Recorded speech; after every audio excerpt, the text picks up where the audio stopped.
So Bobby, what is it about this like human tendency to second guess yourself all the time and feel like you can't actually achieve what you think you can achieve? That was Rashawn Dale, industry legend for those of you who don't recognize the voice. And I think what she's getting at is not asking me the question because she assumes I'm an expert in self-doubt because I'm struggling under the weight of it. But I think that's a valid question because if we're honest, I think most of us, if not all of us, at one time or another has struggled with self-doubt. And the first point is, if you are someone who has consistently asked yourself the question, am I a fraud? That by itself is probably an indicator that you're not. Because fraudulent people don't sit around thinking, am I fraudulent? Because they're frauds, and frauds wouldn't do that. They wouldn't wonder if they're authentically making a contribution that they're getting credit for. They wouldn't wonder if they are doing more than making a living, but making a difference. So if you're having that question, it probably means that you are human and you're authentic. Second is a lot of times we're motivated more by loss. I mean, Daniel Kahneman won the Nobel Prize by proving his theory on loss aversion. The fear of loss or the fear of pain is far more powerful than desire for gain. So I think we're always second guessing ourselves whenever we make ourselves vulnerable and step out and give, all of ourselves. So when you can't tell the difference between where you end and your work begins, because work is not something you do from 9 to 5. It quintessentially is the essence of who you are 24 hours a day. Well, there's the potential for pain because you're exposing yourself and you're making yourself raw the same way you would in a love affair. So you would get feelings of self-doubt. But I think the questions you need to ask yourself are threefold. And number one is, how do I know that's true? What evidence do I have to absolutely support that I'm fraudulent or I should doubt myself? Second, what's the evidence I have to the contrary, that I'm absolutely not a fraud? When in my life have I shown myself to be congruent between what I say, what I do, and the outcome I produce isn't only something that I highly appraise, but it demonstrates clear value for other people who are very important to me. And number three, if I have equal evidence, or if I don't have any evidence that I'm a fraud, but I do have evidence that I contribute authentically, what need is unmet in me, or what's going on inside of me where I have a bias to self-doubt versus self-efficacy?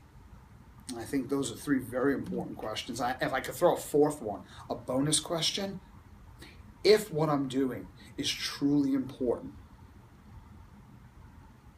is my doubt more significant than my contribution? Because after a while, self-doubt gets very self-indulgent, doesn't it? It's a form of being self-centered. At some point, we gotta just get over ourselves, because I would imagine every great artist, every great writer, they don't come up with the term tortured artist for nothing. They've all felt that.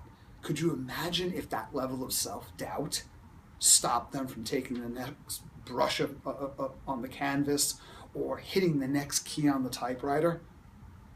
We'd have a emotionally barren world we live in. So they find ways to work through that and work around that, even if they can't completely eliminate it. And I think that is true authenticity, and that's true generosity, because at the end of the day, it is about the mission. It is not completely about us.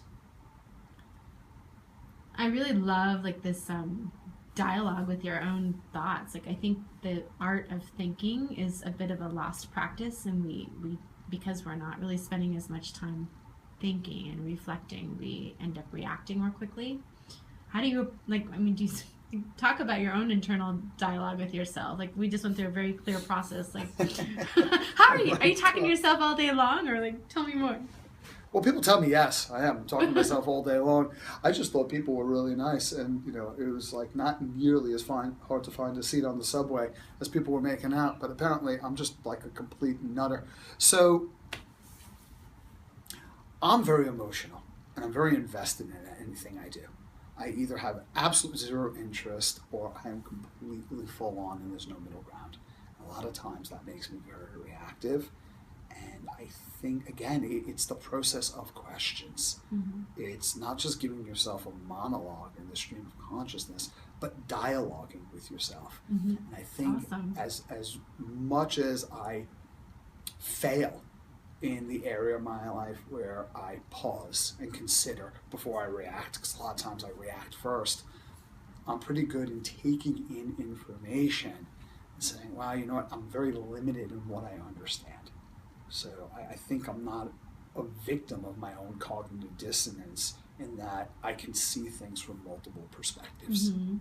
And I think once somebody gets to the point where they value perspectives other than their own, and they're willing to admit or acknowledge that whatever their perception is, whether it's about other people Mm-hmm. or whether it's an unfair assessment of their own capability, that my map is not necessarily the territory, that there's more to know than I can comprehend at the current moment.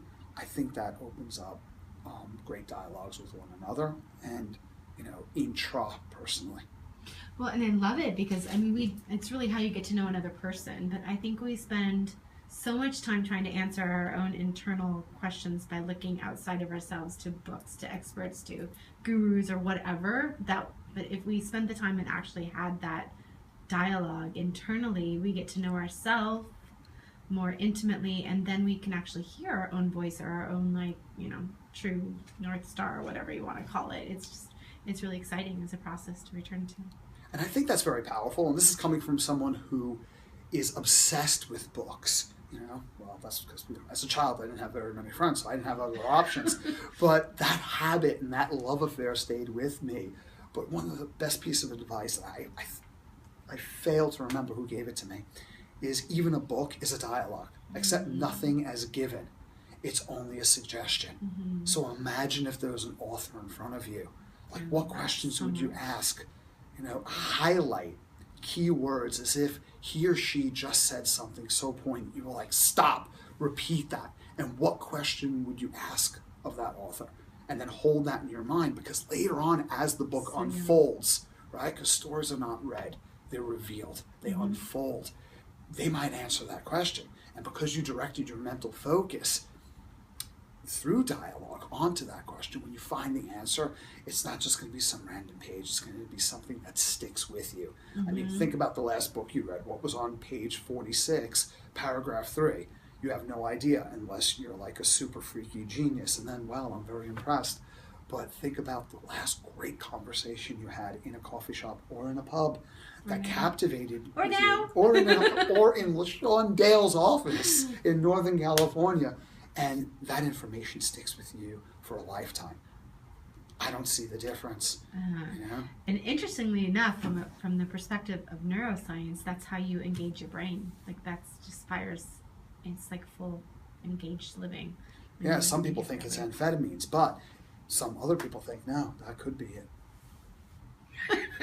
Always a pleasure, Bobby. Thank you. Thank you.